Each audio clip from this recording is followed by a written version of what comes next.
Okay so module 3 की तरफ आगे बढ़ने वाले हैं और मॉड्यूल 3 में जितनी भी हमारी गवर्नमेंट स्कीम्स या सब्सिडी सरकार की साइड से प्रोवाइड की जा रही है ऑन ग्रिड सिस्टम पे या किस किस सिस्टम पे हाइब्रिड है या ऑफ ग्रिड है किस पे सब हम देखने वाले हैं। बेसिकली हम सिर्फ दिल्ली गवर्नमेंट के ऊपर फोकस कर रहे हैं अभी, Delhi government and central government.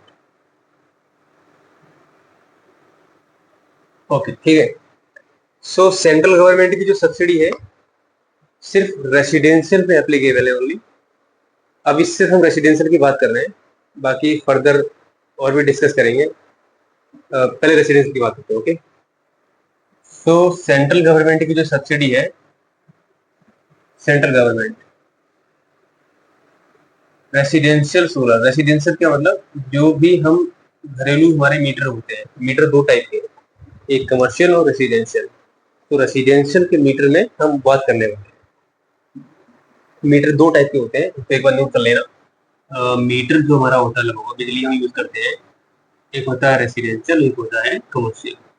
Okay so central government की सब्सिडी रेसिडेंशियल में सिर्फ और सिर्फ एक से ओनली 10 किलोवाट तक ही एप्लीकेबल है। ओके कितनी सब्सिडी मिलती है बस पर डिस्कस करते हैं। सो जो स्टार्टिंग का 1 से लेके 2 किलोवाट है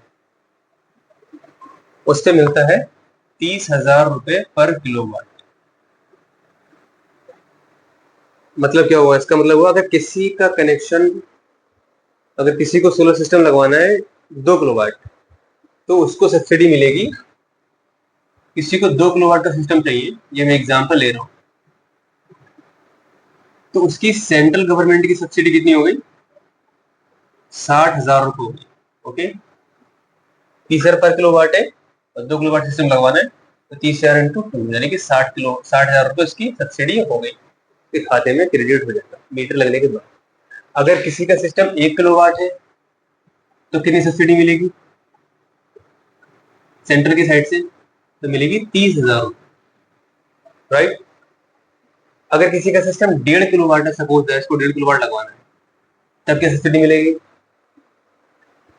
तब उसको मिलेगी, मल्टीप्लाई करेंगे 30,000 इंटू 1.5 यानी कि 45,000। समझिए, जैसे एग्जाम्पल हो गए।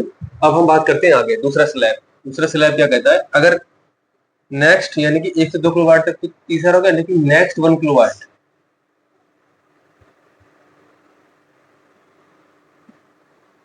नेक्स्ट 1 किलोवाट से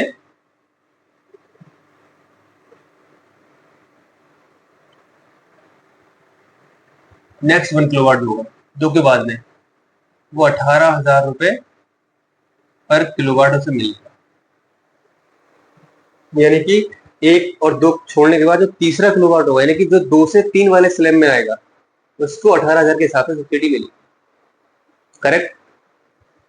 सो अभी चेक करते हैं हम सिस्टम पे हमारा, किसी ने 2.5 किलोवाट का सिस्टम लिया सपोज है, तो पहला जो 2 किलोवाट रहा वो इस स्लैब के साथ आ गया यानी कि 60,000।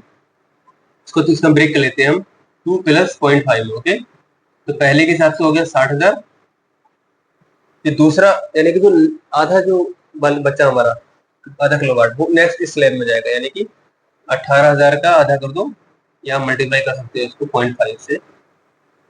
ओके ये टोटल 9,000 हो गया, तो 60,000 प्लस इसको गुणा करेंगे 9,000, की सब्सिडी हो गई 69,000। करेक्ट ठीक है।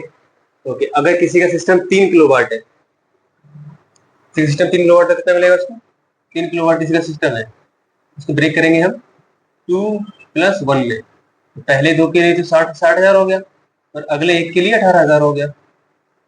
ओके टोटल हो गया 78,000 सब्सिडी होगी 3 किलोवाट पे। 3 किलोवाट तक ही सब्सिडी एप्लीकेबल है, उसके बाद सब्सिडी सेम है जितना भी सिस्टम आप लोगे, चाहे आप 4 किलोवाट ले, चाहे 5 ले, चाहे 10 ले, सब्सिडी आपको 78,000 ही मिलेगी। तो सेंट्रल गवर्नमेंट की सब्सिडी अप टू 3 किलोवाट 78,000 रुपए फिक्स है, सिर्फ और सिर्फ रेसिडेंशियल पे होगी। ये पॉइंट नोट करने वाला है। ओके, अब नेक्स्ट बात करता हूं मैं, दिल्ली गवर्नमेंट की जो सब्सिडी मिलती है उसमें दो बेनिफिट है। एक तो जीबीआई की स्कीम डेफिनेटली मिल रही है, यानी कि सब्सिडी तो डेफिनेटली है, इसके अलावा दिल्ली गवर्नमेंट में जीबीआई भी है, मतलब जनरेशन बेस्ड इंसेंटिव, और देन उनकी सब्सिडी भी है स्टेट गवर्नमेंट की। स्टेट गवर्नमेंट की क्या सब्सिडी रहती है दिल्ली गवर्नमेंट की, मैं लिख देता हूँ,